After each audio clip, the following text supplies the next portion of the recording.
Ito naman guys ang aking napansin. Merong ayun, mayroon dito, may waiting shed. Ang palaisdaan nila, ang laki, ang lawak oh. Ang lawak ng palaisdaan nila mga guys. Grabe, may bahay sa taas ito. Ang lawak ng palaisdaan nila. Mayaman siguro may-ari dito, ayan oh. Ayan oh, grabe ano. Lawak hanggang doon yan guys, nakapaikot po yan, nakabakod po yan. At hindi makakawalang isda dyan. Ang daming isda dyan, ayun guys, hindi lang nakikita sa camera. Ayun nakikita ko, nasa ilalim lang nangihinain. Mga banak, mga danggit, manlalara, at gawon, at marami pang iba. Ayun, laki na oh. Grabe. Ang sarap mabuhay dito. Ay, may malalaki guys nasa. Ayun, nakalitaw na sila oh.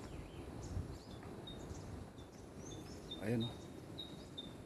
Ayun, gumagalaw-galaw mga isda. Malaki na yun oh. Mga balanak, ayun oh. Oh, grabe, ayun oh. Ang dami. Ako, sarap.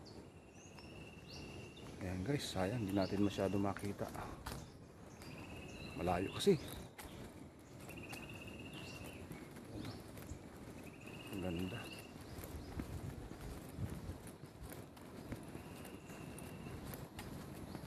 Ayan guys, on the way tayo sa Haklagan Beach. Masarap dito guys mag-jogging sa umaga o maglakad-lakad dahil napakasariwang hangin ang inyong malalakad dito. So another bakawan na naman. Ayun oh. Ganda, diba? So ito yung gustong-gusto ng mga turista puntahan. Kaya maraming turista nang pupunta dito mga guys.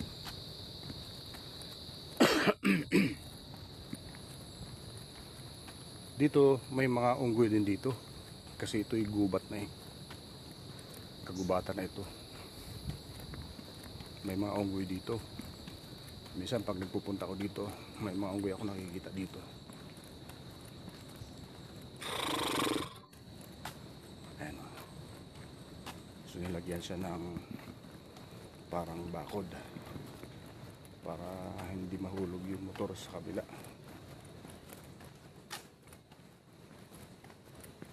Kasi ito yung may parang ilog dito na maliit na pwede kayong magbanlaw. Ayan oh.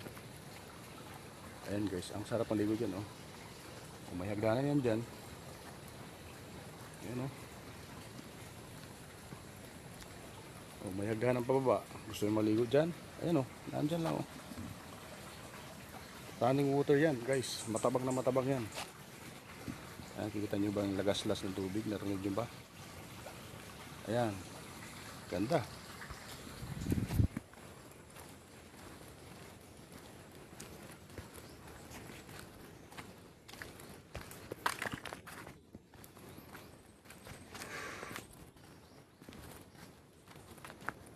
So ilang saglit na lang guys, nandun na tayo.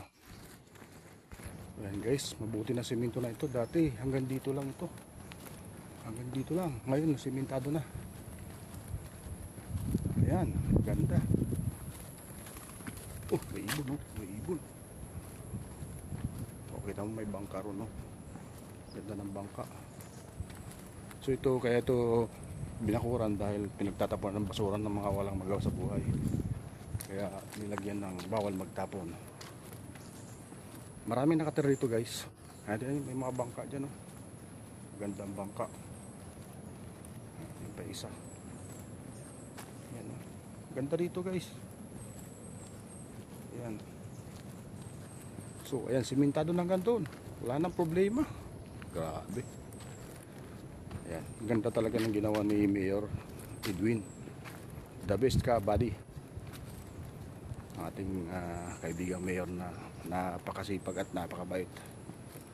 Gaganda ng project na kanyang ginawa. Ayan, hanggang dito yung tubig guys. So proceed tayo guys. Ayan, ito na guys, malapit na tayo. You know. Ayan, may gate. Kasi bawal dumaan dyan, private dyan. Ito na. Ramdam ko na yung simoy ng hangin mga guys. Abangan mamaya magbibideo ulit tayo mga guys. Dahil malapit na tayo.